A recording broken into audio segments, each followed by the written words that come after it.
Hello and welcome to the Tomorrow News. Today we'll talk about something that you probably didn't hear on the news. Just last month in June, it was reported that the solar energy is the main source of power in the European Union. That's really nice progress. Like 22% of all electricity in Europe is being provided by solar energy. It surpassed the nuclear energy, the fossils, and everything else.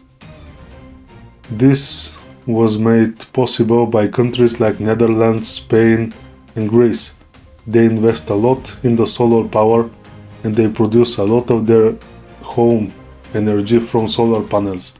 In Spain, if you're not familiar, in the Canary Islands, there is an island called El Hierro. It is part of the Canary Islands.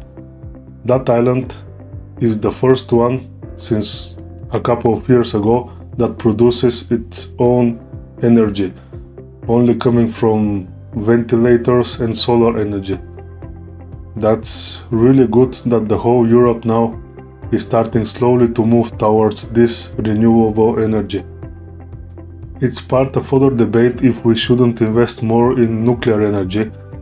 It's just in the European Union, the countries are divided. Some countries are opting for nuclear energy and other countries like Germany, they just don't want it and they close all nuclear power plants.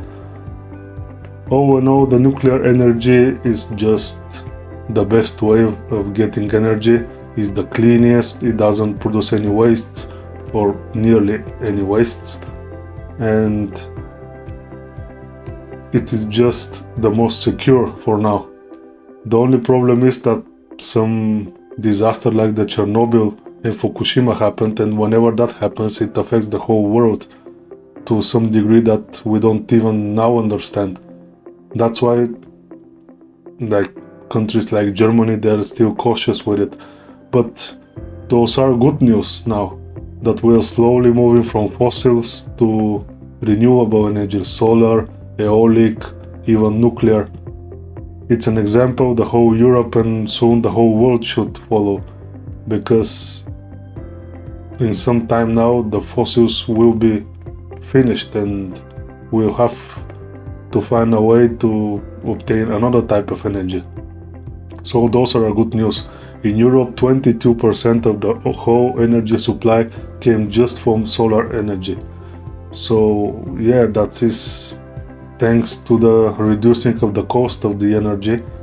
The solar panels costs like 90% less than, let's say, 20 years ago.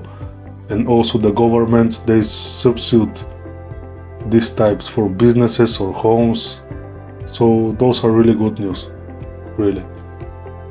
So that's all for today. Thank you for joining, and remember that tomorrow is a bright day.